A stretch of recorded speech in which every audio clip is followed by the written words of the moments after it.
I don't know. Soft. It's a soft focus. It's a soft focus. Yeah, you just smeared a little Vaseline on the lens. Just smeared a little that on the lens. Just get that guiding light look, Oh, now it's in focus. There we go. You know what else is in focus? What's that? Hey there, everybody. Welcome back to Pixel It. Today we're XCOMing it up. We're taking our 99% shot here. And it's still somehow missing. And it's still gonna somehow missing. With me as always is Phil. Hello. Phil, before we get started, the book, the XCOM book might be disappointing, but yes. Can you tell me about a specific website that is never disappointing? I think I know the one you're talking about. You're talking about patreon.com/pixelitpodcast, are you?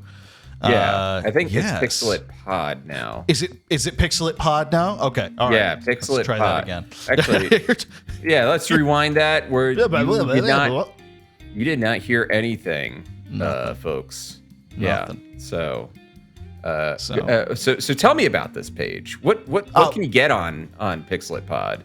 You can get Patreon page. The Patreon page of Pixel It Pod offers you an opportunity, once in a lifetime opportunity, to help us make this show with as little as $1 a month, where it helps us put some fundage into our bandwidth, into our equipment, all that stuff. It's very helpful. Every dollar counts, and in exchange, we have exclusive shows coming up. We have essays. We have all kinds of stuff. It's just getting to the point where I'm thinking we should just play with this as our blog, basically, and just anytime we have something funny or interesting to say, we throw it up there just for the Patreons to play with and discuss with us. It's a really cool place, and we've already got some really wonderful people signed up for it. Thank you all very much. And we actually even revealed not too long ago the identity of one of our upcoming books, which we never do. We never do that. That's just not something we do, but this one's a really exclusive one that we're really excited about. We're going to be some of the first people to get to read it, let alone talk about it. And so we thought we'd throw up a cover for everyone to look at and enjoy and drool over. So please check out patreon.com/pixelitpod, like every other place, Pixelitpod, and consider helping us out, throwing a shekel here and there. Yeah, that's great. I love that. It actually, I don't know why, I just had a memory unlocked about how I had a real right-wing crank of a history professor. Okay. And he was like, I'm going to say Christian fundamentalist, maybe. And he was talking about how, like, in Christendom, he's talking about iconography, and he's like, he had like this woodcut portrait of Mary, and he's like iconography isn't meant to just be sit on the shelf. It's supposed to be held and loved and adored, to show your love of God and Mary, and I was like, I just have this image of him just like squeezing this like woodcut carving of Mary really tightly at the front of the classroom. Like, sir, this is a Wendy's. Yeah, a real Wendy's moment there. And I had another professor who once jumped on the desk to talk about how Silvio Berlusconi, who just passed away, if I'm not mistaken. Oh, wow. Silvio Berlusconi. We're just getting into international politics. Yeah. Silvio Berlusconi, former Prime Minister of Italy, once jumped on a desk to yell that he had a raging hard-on. See, kids, history doesn't have to be dull. Doesn't have to be dull. It could be fun. I have actually looked up since then that moment in Italian prime minister history. Couldn't really find any sources for it, so I don't know if the professor was just making it up or whatever. If you happen to know the incident in which Silvio Berlusconi jumped on a desk and talked about his erection, let us know. Yeah, Or bring don't- receipts. Bring receipts. Bring receipts. Yeah. Berlusconi erection gate. Erection. Rest in something. I think Rest in lubrication. Mr. Rest in Berlusconi. lubrication, Mr. Berlusconi. Was he a good politician, a bad politician? Just I believe he was a horny politician? Definitely a horny politician. Yeah. I mean, he's believe he was Italian. It's kind of a foregone conclusion. Foregone conclusion. I think he was a righty. I think he's a righty. I'm looking up. Yeah, they're Christian. They're a Christian democratic, liberal, social democratic, populist tendencies. Huh. I don't know what all those things blended together actually mean. That is a It's lot of words. Yeah. Just It's a lot. shoved in a single sentence together like words don't matter. That's chaos. That's pure chaos. Pure chaos. There's a lot going on, and yeah. So anyway, Berlusconi, he's dead, and I think he was relatively corrupt. Nice. Yeah. Anyway, let's put the body in the marsh. Let's put the body on the marsh. And especially, you know what? In honor of Silvio, we're gonna put Silvio's body in the marsh. Let's put Silvio's body in the marsh. An undercover policeman for the city of Boston. This was the scene yesterday when Delahunt's body was found in the marshes near the Fenway. So chapter 3 begins with some base building. There's base building happening, and So much base building. so much base building. You ever wonder what spreadsheets looked like in a book translated to prose? Oh my No? God. Did you want to? Did you Bad want news. to? Did you ever want to find out what the budget report was of your particular commander when you were playing XCOM? Me neither.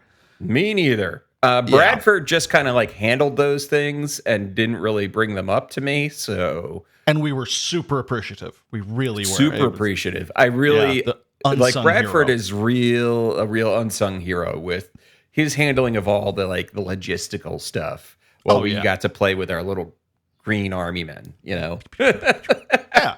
And occasionally make a big decision like, you should research that laser gun, which just makes you feel so good inside. We're a laser gun group now. Yeah. We like laser guns. So Janelle is spending most of her days in a fake UN office listening to the complaints of the Swiss about how they weren't consulted on the building of the UN office. So stupid.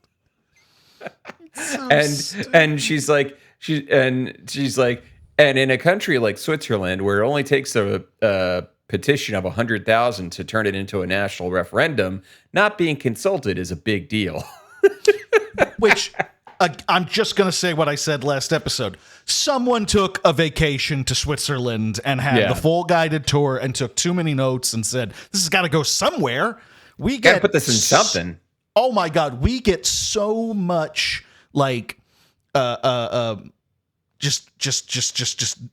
granular information on Nitty gritty details. tiny all this stuff that and here's the thing, some of you are nerds like us and you hear that and go, ooh, lots of detail about this foreign land that I've never been to. That sounds interesting. It isn't Something. it's very, very dull. Yeah. Talks about you get a lot about the local towns and some of their cultural There's practices. a cow contest happening nearby. There's a cow fighting contest, and I gotta tell you, if this was a longer book, if this was like a swirling epic that went into painstaking detail for 5, 6, dare I say, 700 words, those kind of details would be interesting, and they could be interesting. You could do them in an interesting fashion. This is a 240-word novel. This is one of our shorter novels. Right. We don't have time for this, especially when it might be the shortest novel we've done outside of the Worlds of Power stuff. Right. Outside of like stuff that are short stories or kids' books or novellas, this actually might be our shortest novel. And we've gotten a grand total of one fight with aliens, and everything else is bureaucracy and the local culture. Yeah. And it's not even like local alien culture. It's the Swiss. It's the Swiss. And it is the most Iowan Switzerland town that they could have fixed. They're doing a cow contest for best cow. Blue ribbon cows, all up and down. But there's been a lot of cow abductions and mutilations happening in the area. Oh. And maybe there's a relationship between the cows here versus anywhere else, because Ari is like we didn't have that many in Morocco, but there were less cows in Morocco. And she's like, yeah, but relative to the amount of cows in Morocco, the amount of cow mutilations per capita here in Andermatt are higher than they were down there. So let's go to the flow chart. Let's go to the flow chart. Here's and she breaks out a flip chart and breaks out some expo pens. Yeah, absolute old school. Starts drawing on there. Real old school presentation, but super engaging presentation. I mean, absolutely. I wouldn't be surprised if she made her way to a TEDx with this. That's inevitably where this is headed. That's inevitably where it goes. Did you know the difference between TEDx and a TED Talk? A TEDx, I just know, is kind of like a lesser version of it, isn't it? Or it has like the TED branding ish, but you don't actually have to be like a real super expert. It's like it's like a pay to win TED Talk type thing where you get yourself in there and then you can just claim that you did a TEDx presentation. And it's like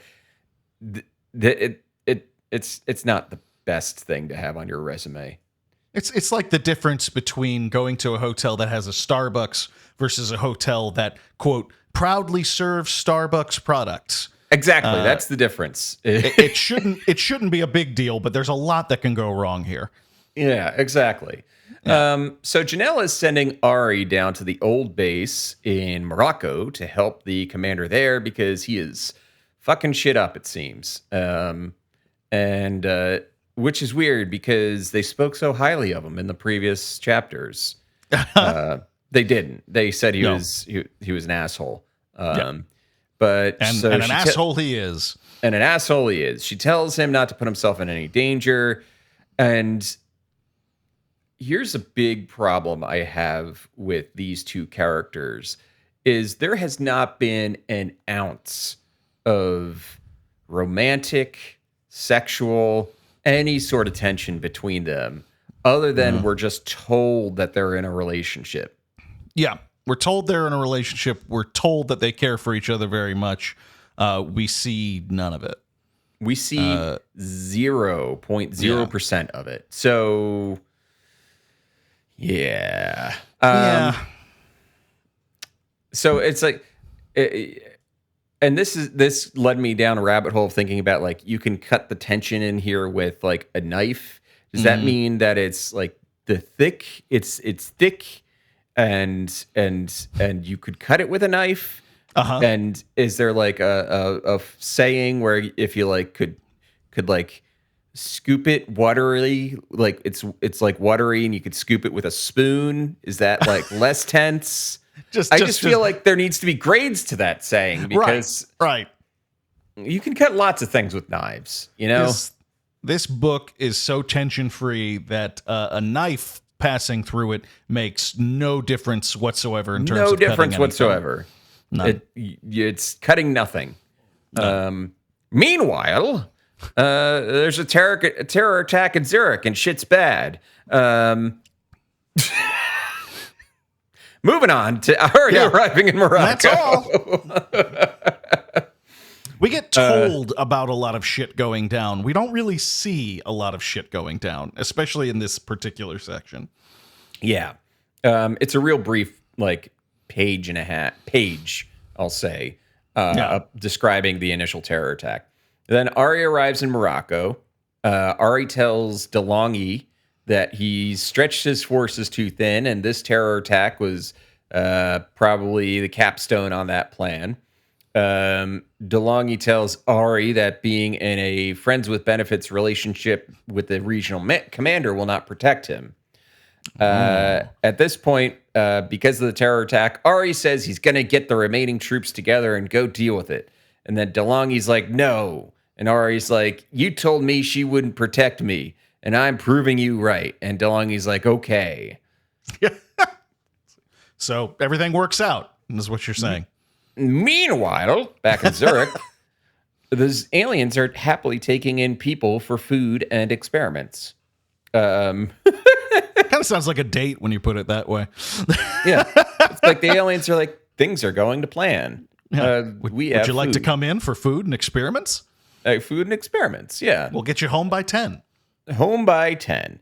Ari and the team arrive, and they do a lot of planning talk about how and where they're going to attack and land. Be like, yeah, we're gonna go up the road and down the lake and around the river and zippity-doo-dah down to there's the forest, and we're gonna use the forest, and we're gonna attack.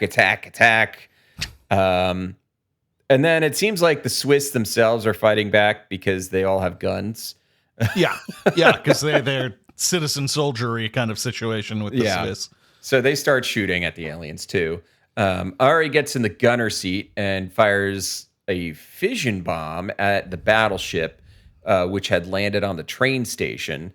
And it tries getting away, but it seems like it's caught up in the steel supports of the building and it's trapped and can't get enough air.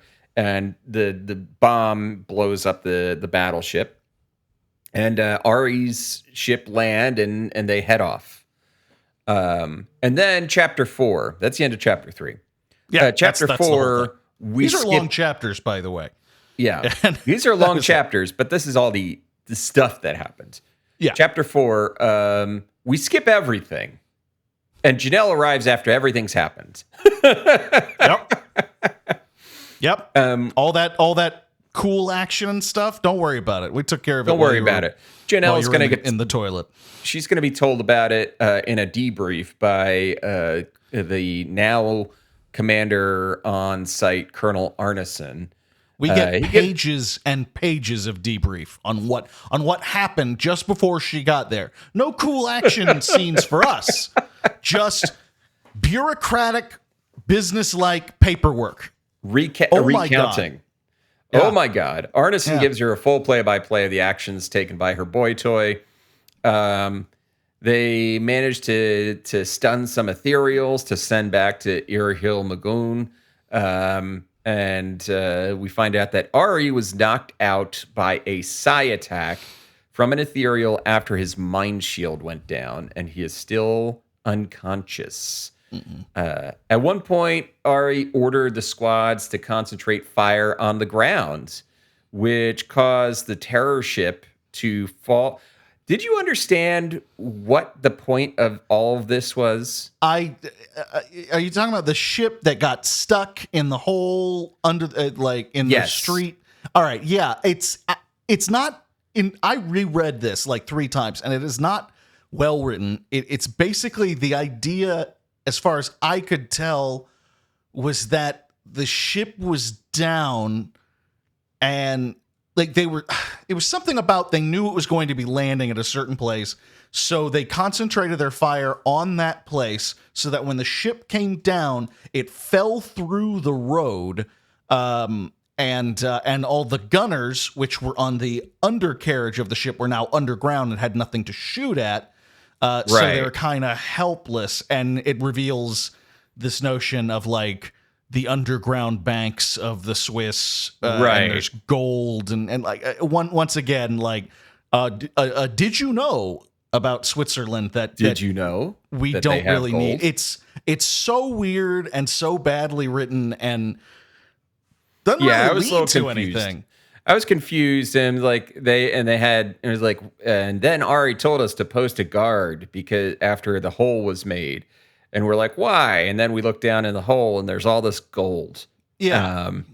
And Ari knew about this because again, 2 times Arya has done something in battle that is like inexplicable, and that turns out to be a good call. And both times are tied back to vacations that him and Janelle took. Yeah. They went on a tour. Yeah. They went on a tour. They were in France, and they ran into did they call him a gnome? Yes, a Swiss gnome who is a junior banker. And he was like bragging about the gold that's underneath the streets or something like that. Yeah. Yeah. It's so weird. Yeah. And pointless. It's not as clever of a moment as I think our author wanted it to be. It was supposed to be like this I think it was cute, supposed to be interesting this, moment. Like, oh, that's really badass, but it's like not great. Do you know what is though, if she'd thought about it, helpful just advice in future, if she wanted something that actually is really interesting, it's aliens attacking the fucking Earth. Why don't we focus on that? What the fuck? Oh my god. I mean, one of the things, the explored aspects of XCOM in this book is these are terror missions. Yeah. Can we please lean into the fact that a lot of this shit is terrifying and horrific? Not a lot of terror in these terror missions, is there? No. So it's so weird because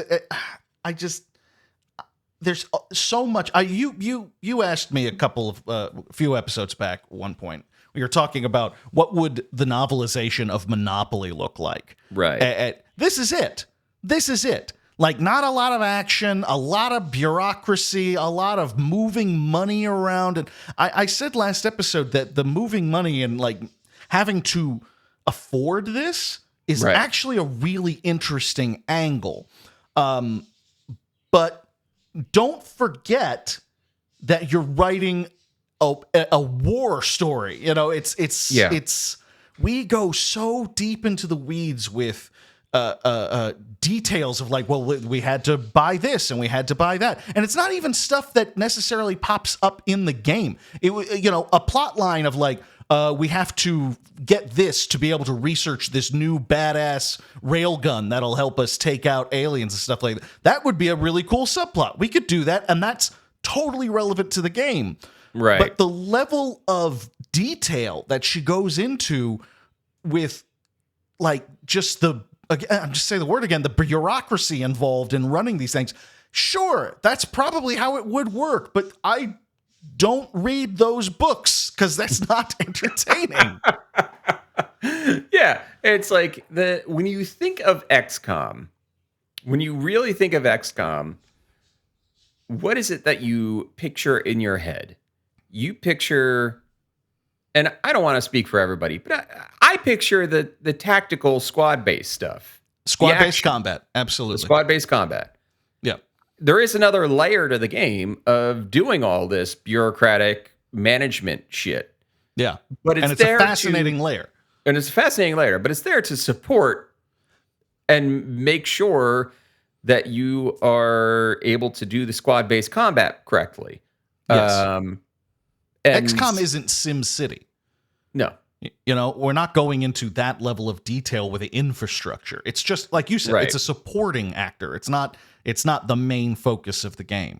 Yes. But you're going to spend more time fighting things rather than just sitting on that screen.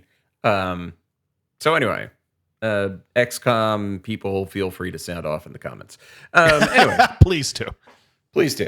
Janelle figures out that there is a mole potentially because of how the Moroccan base, like, basically all of the reason this happened is all of their ships were out. There was like 15 scout ships that like flew by, And DeLonghi sent one, like, all right, go, go, go, go, go. And then once he was totally stretched thin, that's when the terror attack happened. Yeah. And he wasn't able to actually send anything other than the ship that Ari commandeered. So Janelle's like, what do you think? Do you think there's a mole? And he's like, I don't care. I don't have any ships. Right. First things first, please. First things first, please. I need people. Janelle is upset at DeLonghi for a bit for letting Ari on the ship, but DeLonghi makes a good point that Ari said, I'm going anyway. And then we find out that there was a huge Illyrium haul from the terror conflict, and it should be enough to replenish the stores of everything that they have lost. Well, that tension just keeps dissipating as the novel goes on, doesn't it? Hey, No problem. problem resolved itself, you know? Yeah. Janelle also tells him to send over all communication records, not transcripts, just who has been talking to who. And then she goes and she's gonna go visit Ari in the hospital. And while she's doing that, while she's walking to the hospital, the medical wing, Janelle's chewing on the idea of a mole in their ranks, and she goes to visit Ari. And one of the doctors, Georgi, gives some background on what a psi attack does. I thought this was actually kind of interesting. This was very cool. I liked this detail. Yeah. So when the person is hit with a psi attack, it hits their brain and their mind, and it makes the brain believe that it's injured, but there is actually no physical damage. So the damage done to the brain is psychosomatic.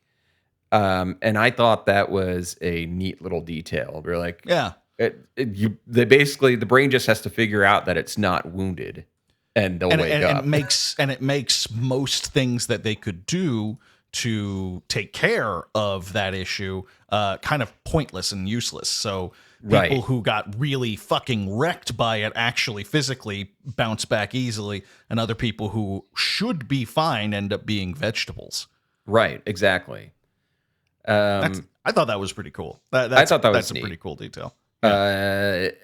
She stops on the way in and talks to a squaddie named Molson, who is dealing with some collarbone, neck, and leg injuries, and we get some horror movie references. He's like, yeah, my buddy's calling me Pinhead because of he's got the halo thing where they actually like screw it into your head. Yeah. Cage, just yeah. Yeah. And then Janelle goes and talks to Ari and lets him know what's going on, even though he's in a coma. And then we get the first actual real touching moment between the two of them. This is like page 100 in the book, and we've been is told that they are in a relationship. And she says something like, "Be well, my lion," or something like that. She calls him her lion, which I don't know. I don't like it. It kind of made me uncomfortable. It sounds like a nickname that a person. It sounds like a nickname a writer who's never given a cute nickname to a lover would give to one of their characters. Right. My lion. Oh, my lion. My lion. Ugh. Ugh. I'll take Pookie over my lion. He's like, That's, yeah. Janelle says, "Be well, my lion," to Ari, and I'm like, they've never farted in front of each other, have they? No.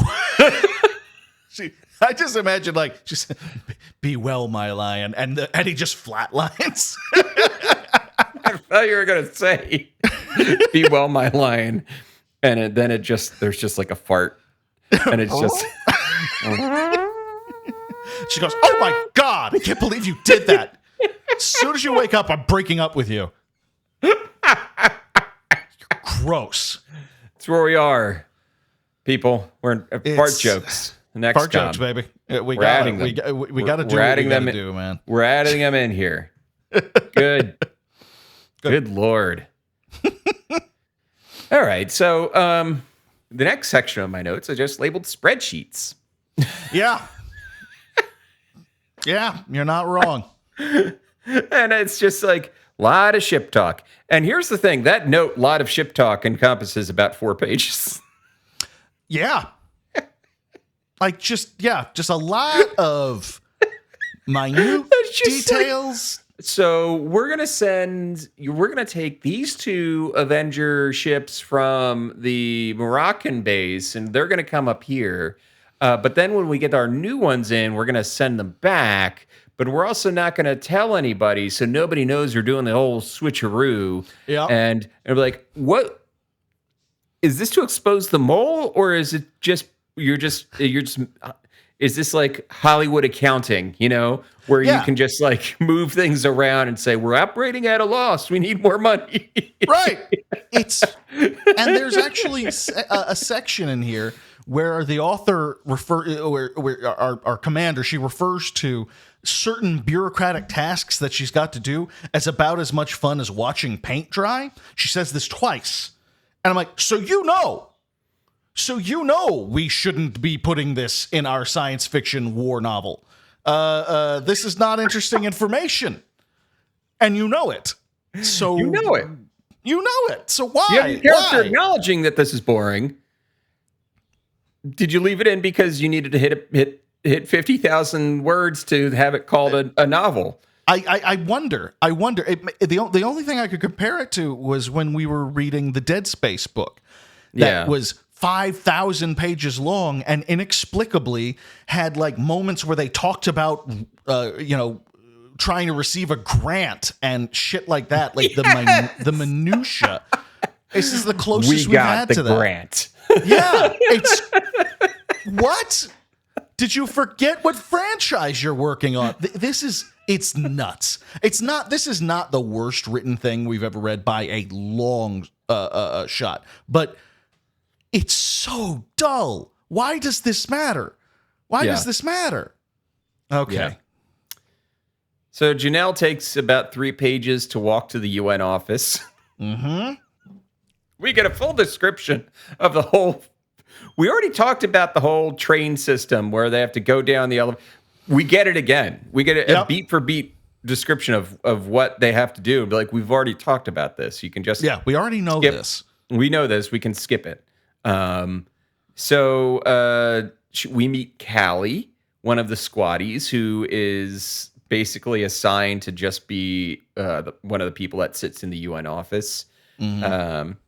And Janelle dismisses Callie, like, oh, lock up. And then President Traeger shows up to talk to Janelle. He's actually, even though his name is his title is president, he's actually the mayor.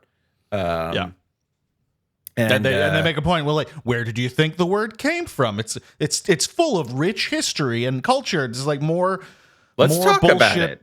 Like, let's talk about that. I'm sure the people who are reading really want to learn more about Switzerland. Look, I love you, Switzerland. You're a really cool country, honestly. But what the fuck? I don't care. I just don't care.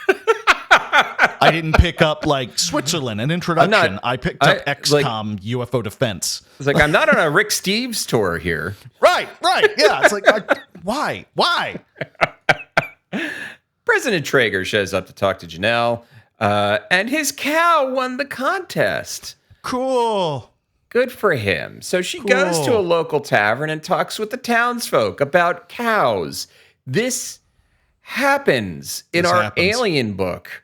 She talks about cows and how the cows are big and they're smart, and they're smarter than most people give them credit for because they can actually take care of themselves. And are longhorns better or shorthorns better? And then everybody's singing and Janelle is drunk. And then she starts thinking more about the cows and the aliens.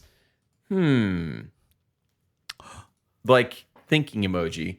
And then she gets home and starts bugging the data center people for more for information. Like, she's drunk dialing the people.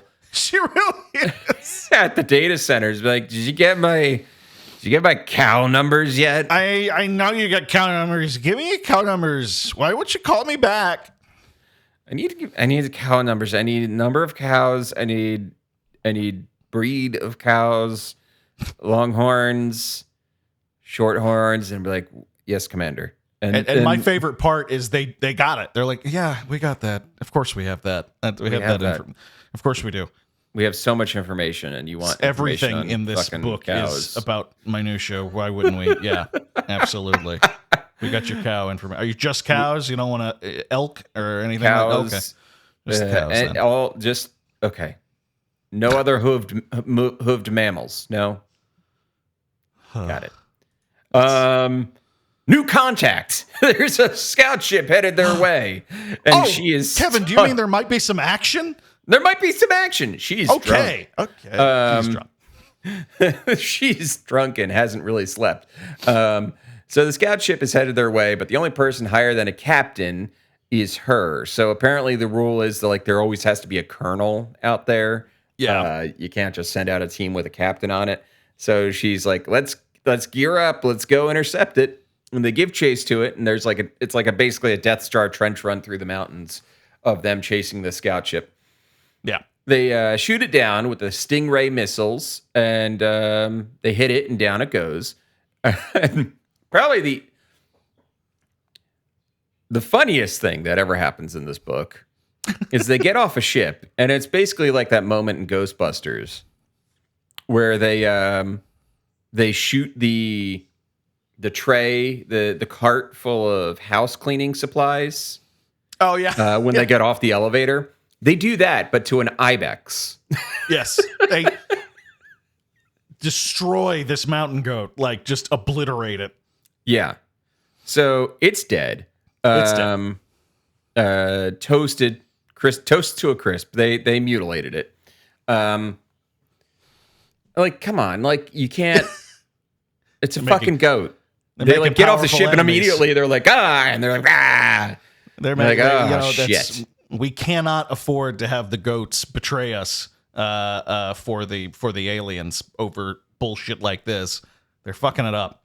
Right.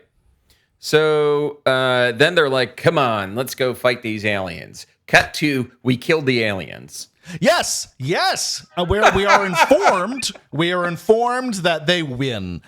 What?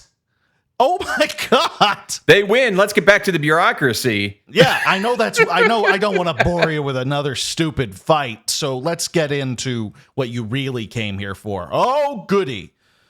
Oh my God. So far, the only fight that we've gotten is the one that opens the book. Yep. Everything else has been either like a recap. Yeah, everything else has just been recaps. Yeah. You know, we've been informed of it. Right. Yeah. So a chrysalid then, though, jumps on her. So we get a little action. And apparently she's wearing a jetpack or something like that. I don't... Yeah. She's got some level of armor that can help her fly. Sure. So Chris... Yeah, I mean, I know it's a thing in XCOM. I just didn't realize that's what she was wearing. Yeah, they don't really go into it until it's convenient for them. Right.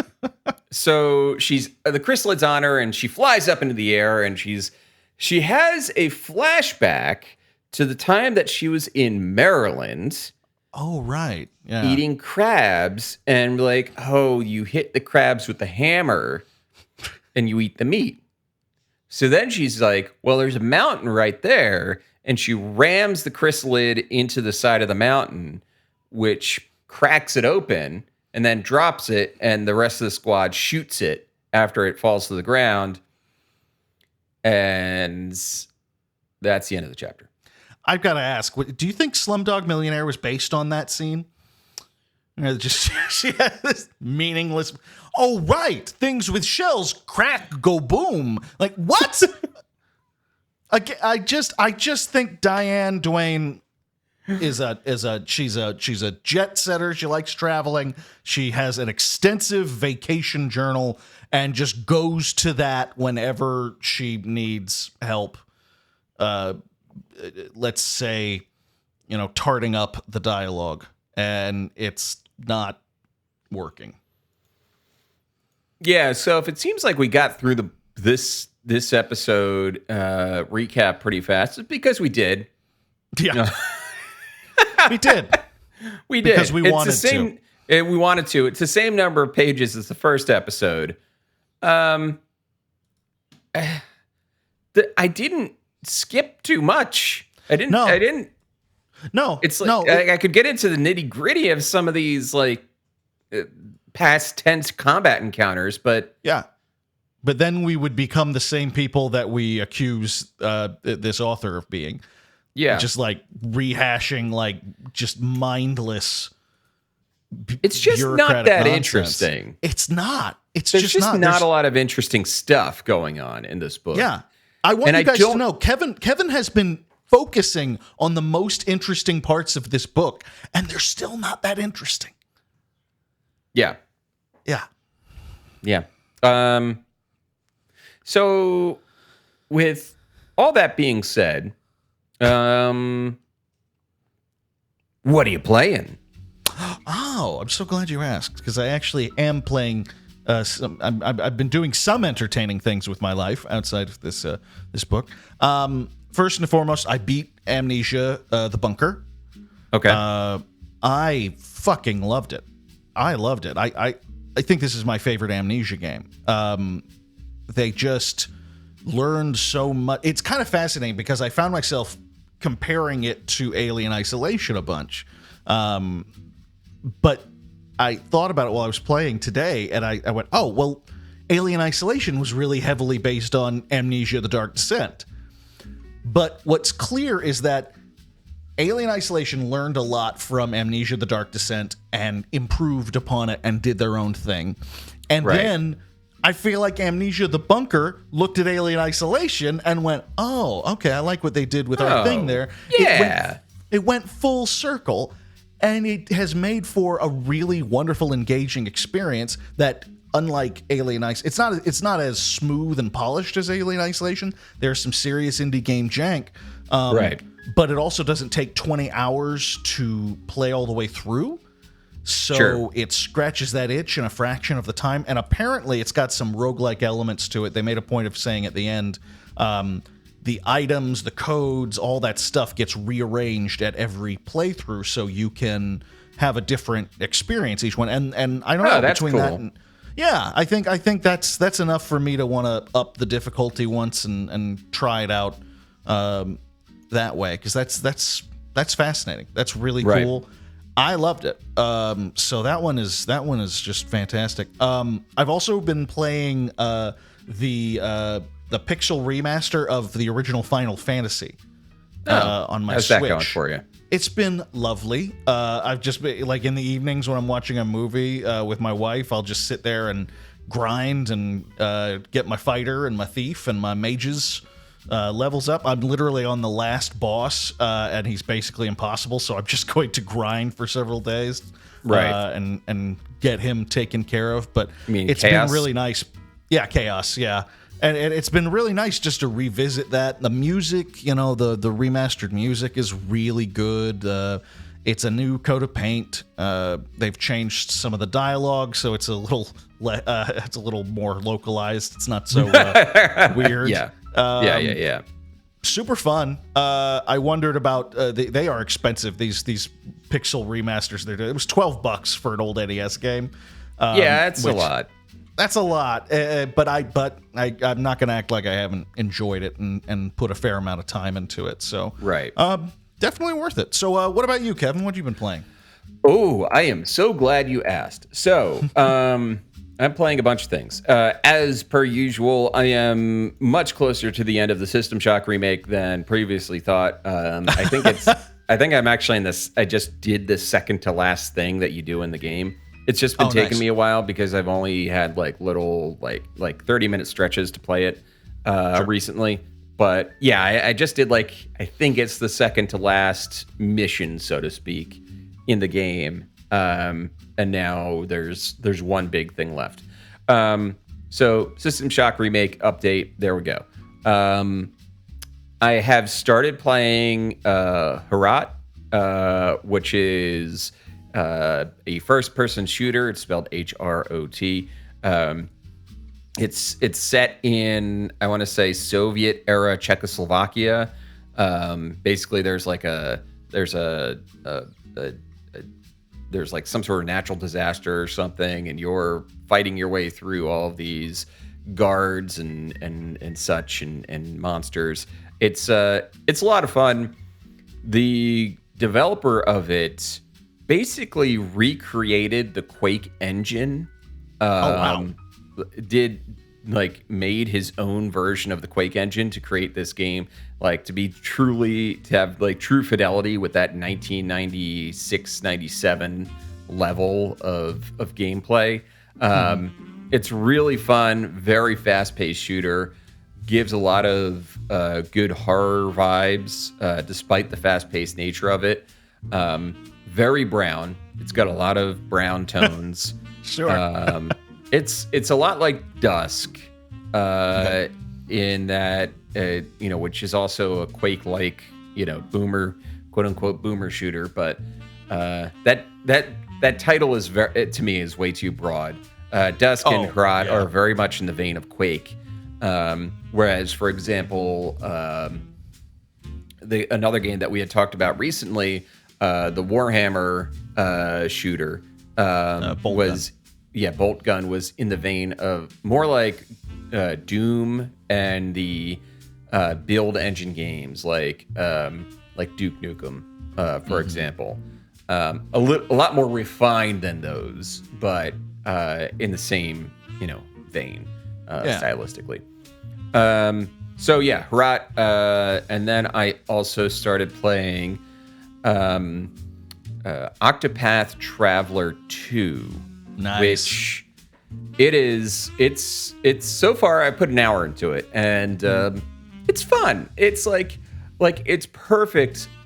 Here's the thing is, and I know the term is no longer, it's kind of gauche nowadays, and Japanese developers, they've made a big point of saying that the term JRPG is othering to them. They don't actually like it. I didn't know that. Yeah, there was a whole big thing about how that makes sense. And it's like, please stop calling them that. And fair enough. And somebody said maybe a good replacement term is like a console RPG, something that really is in the vein of RPGs that were created, in the late 80s through 90s that kind of hit that certain aesthetic. Yeah. And Octopath is a real nice. I played the first one for quite a bit, and the second one is also a nice throwback to those SNES pixelated, RPG games that I always liked.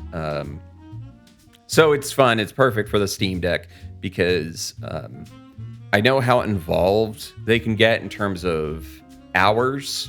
Oh, sure. So having it for something like the Steam Deck, where I can just put in a little time while we're watching TV before bed or something like that, is perfect. So I need to get a freaking Steam Deck.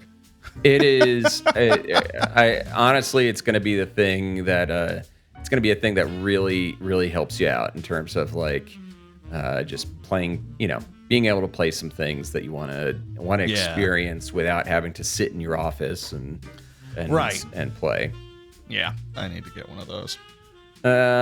Let's see. Is that it? Is that everything I've been playing? I was bummed out as of recording.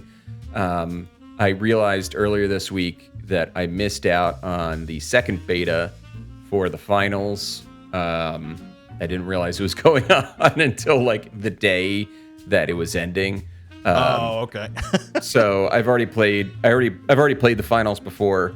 The second beta just happened earlier this week, as of recording, not when this episode comes out. Right. And so I'm looking forward to that game finally coming out, so I can talk way too much about it.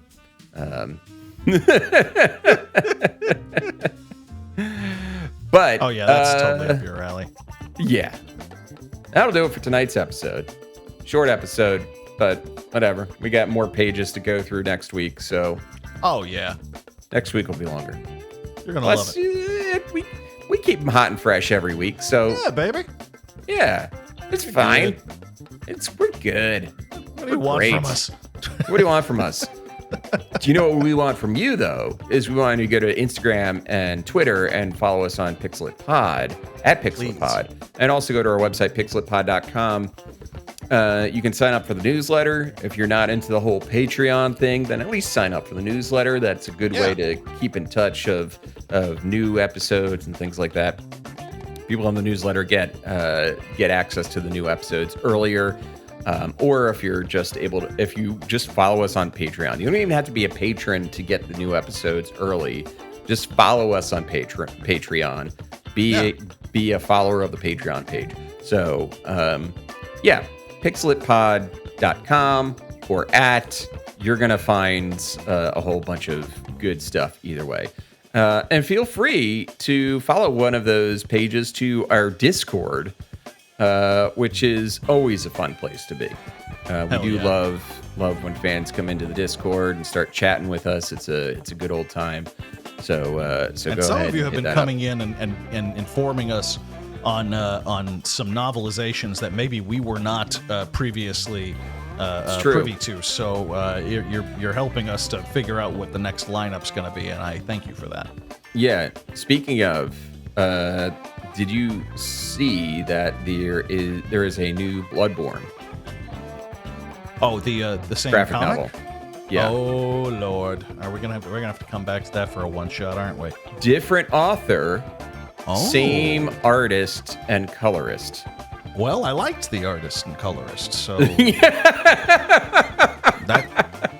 could work out just fine. Could be fine. Yeah. Could work Wasn't out. the art and the color that we had issue with. Wasn't the issue. No, sir. Oh boy. Anyway, that'll do it for tonight's episode. Have a good night, everyone. Bye.